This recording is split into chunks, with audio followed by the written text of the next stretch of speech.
If I could somehow build a time machine, go back, and just grab my younger self by the shoulders, back when I was literally staring at a phone screen for hours, driving myself crazy wondering why she hadn't texted back, I'd have a whole lot of tough love to dish out. Well, welcome to this explainer. Today, I'm going to step into that mentor role for you. We're going to completely break down the secret algorithm of high-value digital communication. Look, I spent years thinking that if I could just craft the absolutely perfect text message, I could logically convince someone to be into me. Man, was I wrong. Listen to me. You aren't hard to love. You've just been using a totally flawed low-value formula this whole time. So let's dive right into the actual rules of the digital algorithm of mystery. I want you to let this sink in for a second. Your phone is either a tool for dominance or it's a leash for your own insecurity. And honestly, most guys out there are treating their phones exactly like a leash. They jump at every single ping or buzz like a hungry dog waiting for a scrap from the table. It's brutal, but I really need you to understand the danger here. When you're just instantly available, when you leap the absolute second your screen lights up, you are killing attraction before a date even has a chance to happen. Overcommunication completely destroys that magical gray area where curiosity actually lives. So here is the massive mindset shift we need to make right now. Attraction. It's not a logical choice. You absolutely cannot logically debate or argue a woman into liking you over text. It just doesn't work. Attraction is entirely a biological response to the value you subcommunicate. See, society programs us guys to be nice and available. But being instantly available all the time is the fastest possible way to kill the tension and land yourself squarely in the provider zone. Once you understand the raw biology of attraction, it changes the whole game. You're not trying to win her over with logic anymore. You're subcommunicating on a gut level that you are a man of high value. Okay, let's jump into part 1, mastering outcome independence. Before you even let your thumbs hover over that keyboard, you've got to have the right psychological foundation. And rule number 1 is mastering outcome independence.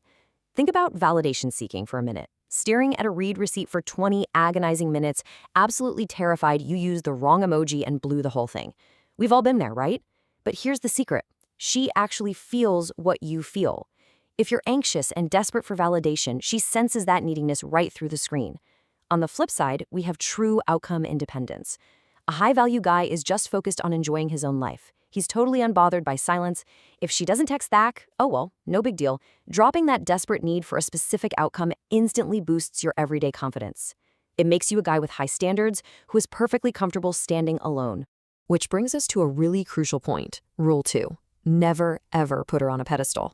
Look, sending that daily good morning text, just hoping to get a smile back, might seem sweet, but society has totally misled you on this one.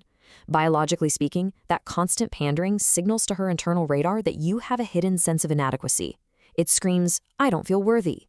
The actual high-value strategy here is treating her like a normal human being, not some untouchable goddess. If you act like her looks are just commonplace and show you're way more interested in who she is as a person, you instantly stand out. You become that refreshingly different guy she's actually been looking for. Moving right along to part 2, the math of mystery. So now that we've got our psychological baseline dialed in, let's talk about the actual mechanics of texting. Rule 3 is what we call the 50-20 balance. In pretty much any conversation, the person doing the most talking is the one seeking approval. Right? So if she sends you a super dry 3-word text and you fire back 3 massive essay-length paragraphs, well, you're massively violating this balance. You want her doing about 50% of the emotional heavy lifting. Your input, keep it crisp, right around 20%. And the rest of that space, just empty, silence. Because when you talk too much, you're basically trying to convince her that you're the best guy around. And selling yourself that hard, it is a massive attraction killer. You've got to step back and let her invest her effort into you. All right, rule 4, be an unfinished story. Listen, mystery is literally the fuel of obsession. If she asks what you're up to this Saturday, most guys will just hand over a play-by-play itinerary. Oh, I'm just at home watching movies. Guys, that is boring, it's predictable, and it's way too available. Instead, give her an unfinished story. Hit her with something like, doing something exciting but it's a secret, can't tell you just yet. Just look at the difference there. Now her mind actually has to work to guess what you're up to, and as long as she's trying to figure out what's going on in your world, that attraction's going to stay powerfully present. Let's get into part 3, tension and the push-pull. Okay, this is where we level up from just avoiding dumb mistakes to deliberately manufacturing romantic tension. Rule 5 is the push-pull formula. You've got to learn to mix genuine interest with just a little hint of disinterest. Think about it. If you only show interest, you're just chasing her. But if you only show disinterest, you're just being a jerk. You have to weave them together.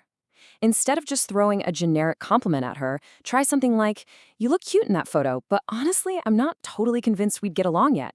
It is brilliant. The pull validates her looks, but the push challenges your actual compatibility.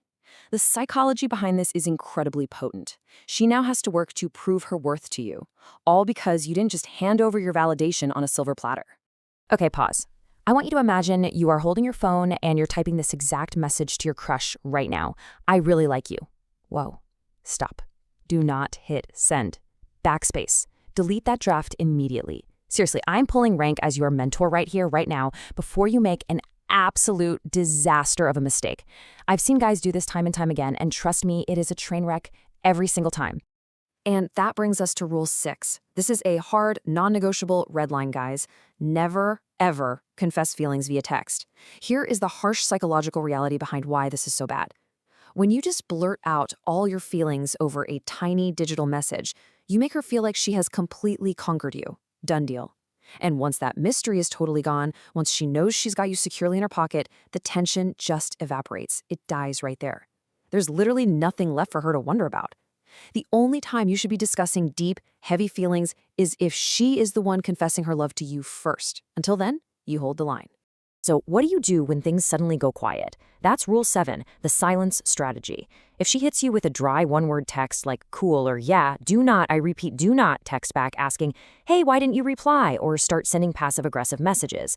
That is textbook low-value behavior. All it does is prove that she has complete control of your emotions. Instead, you deploy the silence strategy. You just leave her on read. You calmly walk away. Give it space and keep your composure. And you know what happens when you do this? Her subconscious radar immediately starts scanning the horizon for you again. Why? Because she is simply not used to guys who don't panic when she pulls back. Walking away when there's nothing to work with is your absolute ultimate power move. Almost done here. Let's wrap up with part 4, the pre-send checklist. We have covered a massive amount of psychological ground today. So let's bring this coaching session to a super practical close with a final actionable review protocol. From now on, before you ever hit send on a message, run through this quick 4-step checklist in your head. Number 1, am I seeking validation with this text? 2, am I over-investing emotionally and breaking that 50-20 balance we talked about? 3, is there still mystery here, or am I acting like a totally open book? And number 4, this is the big one, am I genuinely okay if she just doesn't reply at all? If your answer to that last question isn't an absolute confident yes, put the phone down and walk away. Remember, you aren't hard to love. You just need to stop utilizing a flawed, low-value formula that broadcasts your insecurities to the world. I'm going to leave you with one final thought to really chew on. Stop seeking approval and start building your own reality. You have to decide right now. Are you going to be the architect of your own exciting, dynamic life? Or are you just going to settle for being some needy supporting character waiting around in hers? Come on, drop the leash. Build your own reality and let the algorithm of mystery do the heavy lifting for you. Thanks so much for joining me on this explainer today. Take care of yourselves out there, and I'll catch you in the next one.